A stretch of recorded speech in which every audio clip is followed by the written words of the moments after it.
لشکر ہوتا ہے بے پناہ، قرآن نے کہا ہے کہ تیسری چیز اس کے اندر اپنی تھی۔ اگلا جرم جو گنا رہا ہے، کہتا ہے تیسری چیز اس کی یہاں قارونیت سی، نظام سرمایہ داری کا تھا۔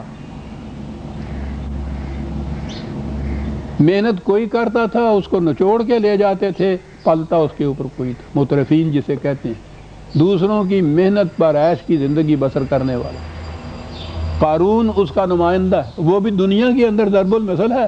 یہ تینوں ہی عجیب بات ہیں، یعنی یہ اتنے بلندی کی چوٹی کے مجرم ہیں کہ فرعون بھی، حامان بھی، قارون بھی یہ بطور ضرب المثل کے چلے آ رہے ہیں اپنے غلط نظام کے نمائندہ کی حیثیت سے۔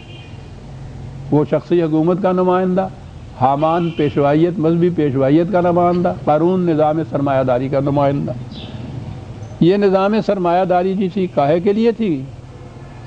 اس سے کیا ہوتا تھا؟ وہ یہ کہ وہ بادشاہ کہتا تھا، حکومت والا کہتا تھا انا ربکم الاعلی، تمہاری روٹی میرے ہاتھ میں، رزق پر میرا کنٹرول ہے۔ تو سیدھی سی بات ہے کہ جب روٹی پر جس کا کنٹرول ہوگا اس کے تو سارے محکوم اور محتاج ہوں گے۔ انا ربکم الاعلی، یہ ٹیکنیک ہوتی ہے۔ کہا یہ تھا جو بڑا جرم تھا۔ استبداد کی کیفیت یہ تھی کہ حق کی بات کہنے کی کسی کو اجازت نہیں تھی۔ قرآن نے بتایا ہے کہ جب وہ جو مذہبی پیشوائیت والے بلائے تھے، ان میں کچھ ایسے تھے، وہ ساحرین دربار فرعون جسے ہم کہتے ہیں، کہ انہوں نے جب صداقت کو اپنی آنکھوں سے دیکھ لیا تو انہوں نے اعلان کر دیا، اعتراف کر دیا کہ ہم ایمان لائے، یہ بات سچی کہتا ہے۔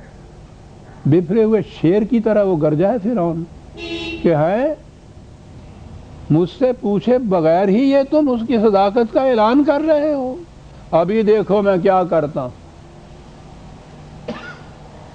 اپنے ضمیر کی آواز یا اپنی سچی بات جسے آپ سمجھتے ہیں، اس میں اسے زبان پر لے آنا، اس کی اجازت کے بغیر، یعنی سچ کہنے کے لیے اس کی اجازت کی ضرورت ہوتی ہے۔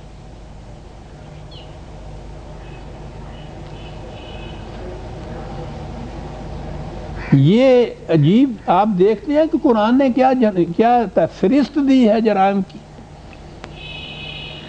کیونکہ اتنی بڑی قوم کی تباہی کے متعلق تو یہ پوچھنا چاہیے تھا نا کہ اس نے تو بڑے بڑے انتظام کر رکھے تھے اپنے مملکت کی استحکام کے لیے، تو پھر کیا بات تھی جس کی وجہ سے وہ ڈوبا ہے؟ یہ جرائم گنائے ہیں قرآن نے۔ تو میں تو کہتا ہوں کہ تاریخ بتا رہی ہے کہ ان میں سے ایک جرم بھی ایسا ہے کہ جو ڈبو دیتا ہے قوم کو، اور وہاں تو اتنے اکٹھے تھے۔ اور آج دنیا کی حالت پہ آپ غور کر دیجئے اپنے سمیت کہ ان میں سے کون کون سے وہ جرائم ہیں جو رائج اور عام ہو رہے ہیں۔ تو کیا خدا کا وہ قانون جو تھا وہ چلا گیا، اس کے ساتھ ہی ختم ہو گیا وہ قصہ؟ معاذ اللہ، وہ تو حیو کے یوم ہے، اس کا قانون تو زندہ و پائندہ ہے۔ یہ ہے وہ چیزیں جس کے لیے قرآن ان کو دہراتا ہے۔ وَلَقَدْ جَاءَ آلَ فِرْعَوْنَ بِالنُّذُرِ كَذَّبُوا بِآيَاتِنَا كُلِّهَا فَأَخَذْنَاهُمْ أَخْذَ عَزِيزٍ مُقْتَدِرٍ۔ اتنے بڑے پہ ہاتھ ڈالنے کے لیے بڑے آہنی پنجے کی ضرورت تھی۔ کہا ہاتھ ڈالا، یہ عزیز کا لفظ ہی کچھ کم قوت والا نہیں، مقتدرن بھی ہے ایسا، بڑی سخت فولادی گرفت والا خدا کا قانون اس نے پکڑا۔ اتنی سخت قانون کی ضرورت تھی۔ اب یہاں وہ آ کے ان کا مخاطب ہوتا ہے۔ بات یہاں تک چلنے کے بعد آپ دیکھیے، وہ ایک قصیدے میں ہوتا ہے تشبیب کے بعد گریز آنا اصل مقصد کے اوپر، یہ کہتے ہوئے کہا کس انداز سے بات کر رہا ہے۔ یہاں تک ایسا تھا جیسا کوئی ہسٹوریکل ایونٹس کو نریٹ کر رہا ہے، تاریخی داستانیں پیش کر رہا ہے، کرتا چلا آ رہا ہے، اور فوراً ہی وہ کہتا اکفارکم خیر من اولئکم ام لکم براۃ فی الزبر۔ کہو تمہارے یہ جو بڑے بڑے سرکردہ ہیں ان سے بڑے تھے جن کی بات ہم نے کی ہے؟ کیا بات ہے سمجھانے کی۔ کیا انداز ہے بات کرنے کا؟ کہو تم ان سے بھی بڑے ہو، یا تمہارے پاس کوئی دستاویز ایسی آ گئی ہوئی ہے اتھارٹی کہ ان کے ساتھ تو یہ کچھ ہوا تھا، تمہارے ساتھ نہیں ہوگا؟ کہیں سے کوئی سند لے رکھی ہے تم نے؟ ایسے ایکسیپشن ہے تمہارے لیے؟ خدا کے قانون میں تو ایکسیپشن ہو نہیں سکتی کسی کو سند نہیں مل سکتی۔ فقہ کی یہ سند جو ہے کہ بادشاہ یا سلطان جو ہے وہ جو جرم بھی کرے قتل کے سوا اس سے مواخذہ نہیں کیا جا سکتا، یہ خدا کے قانون کا تو فیصلہ نہیں ہے۔ یہ جو اس نے کہا تھا نا کہ تمہارے پاس کوئی ہے سند، ہمارے ہاں کی ملوکیت نے تو وہ سند بھی پجا رکھی تھی، اور انہوں نے یہ بھی کہہ رکھا تھا، ایک نے تو یہ کہا تھا یہاں مواخذہ نہیں ہوگا، وہ دوسرے تھے انہوں نے آ کے کہا تھا قیامت میں بھی مواخذہ نہیں ہوگا بادشاہ سے۔ یہ ہے نا کہ کیا تمہارے پاس کوئی ایسی سند ہے؟ شاید انہوں نے بھی لے رکھی، ہمارے ہاں تو ان ملوکیت والوں کے دور ملوکیت میں یہ سندیں انہوں نے لے رکھی ہوئی تھی کہ ہمیں کچھ نہیں ہوگا۔ پھر پوچھئے نا بغداد کی گلیوں سے اور ہلاکتوں سے کہ پھر کیا ہوا تھا، یہ سندیں کس کام آئی تھی؟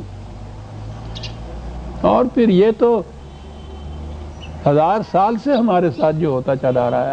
آج آپ غور فرمائیے کہ دنیا کی عظیم الشان قوم 1 ارب کے برابر کے قریب آبادی، بحر زخار ایک مراکش سے انڈونیشیا تک، تلاطم انگیزی ہیں اس سمندر کی دیکھیے، اور وہ اتنی سی چڑیا سی ایک حکومت جو ہے ان دوسروں کے ہاتھوں سے وضع کی گئی، ان کے ہاتھوں ذلت میں سلوک ہو رہا ہے 1 ارب مسلمان جو ہے۔ اب تم ہی آنکھیں نہ کھولو تو اور بات ہے، ورنہ ذلت و پستی کی اس سے زیادہ اور شہادت کیا ہو سکتی؟ پوری امت 1 ارب کے قریب،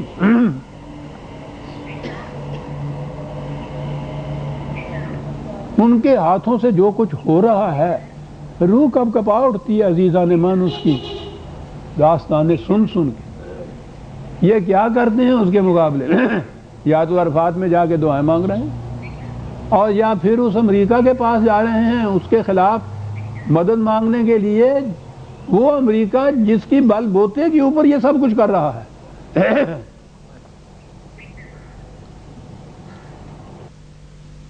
قانون مکافات یہ نہیں ہے۔ ابھی غنیمت ہے، میں سمجھتا ہوں اپنی بصیرت خدا کہ ابھی مہلت کا وقفہ ہے جو ہم زندہ ہیں، لیکن وہ تو نتیجہ تو بدلے گا نظام کے بدلنے سے۔ آکفارکم خیر من اولئکم ام لکم براۃ فی الزبر، کہا جواب ان کا سن لیجیے، ہم یقولون نحن جمیع منتصرون، یہ کہتے ہیں او بڑا جتھا ہمارا ہے، بڑا لشکر جرار ہے ہمارے پاس، ہم مقابلے میں آئیں گے، ہمارے اور مددگار بہت قبیلے ہیں جو ساتھ آئیں گے ہمارے۔ جواب یہ ہے، وہ کہہ رہا ہے کہ غلط نظام کا نتیجہ تباہی ہوتا ہے، وہ کہہ رہا ہے ہمارے پاس بڑی قوت ہے، ہمارے پاس بڑی فوجیں ہیں۔ آپ کو یاد ہوگا عزیزان من، میں نے شروع میں کہا تھا جب قرآن نے کہا تھا کہ ساعت آ پہنچی ہے، اور وہ شق قمر جہاں میں نے عرض کیا تھا، اور ساعت میں نے کہا تھا کہ ہمارے ہاں تو وہ قیامت ترجمہ کر دیا اور شق قمر ہو گیا وہ معجزہ، کہا تو قرآن نے یہ تھا کہ وہ انقلاب کی گھڑی آ پہنچی ہے، جب یہ غلط نظام کے نتائج جو پہلے زیر زمین چلے جا رہے ہوتے ہیں پھر وہ ابھر کے سامنے آ جاتے ہیں، اس کو ساعت کہتے ہیں، کسی نتیجے کا اچانک سامنے آ جانا، اسے کہتے ہیں ساعت۔ یہاں وہ کہا یہ قرآن کریم میں کہ یہ کہتے ہیں ہمارے بڑے جتھے ہیں، بڑے لام لشکر ہیں ہمارے ہاں، معاف رکھنا، سَيُهْزَمُ الْجَمْعُ وَيُوَلُّونَ الدُّبُرَ۔ میں نے کہا تھا نا کہ ایک روایت میں یہ ہے کہ بدر کے میدان میں نبی اکرم صلی اللہ علیہ وسلم جب لشکر راستہ ہو رہا تھا تو حضور اپنے خیمے میں یہ آیت تلاوت فرما رہے تھے کہ خدا تیرا وعدہ یہ ہے کہ کتنا ہی جتھا بنا کے کیوں نہ آئے، یہ شکست کھا کے بھاگیں گے۔ کیا تھا کہ ہمارے ہاں تو ان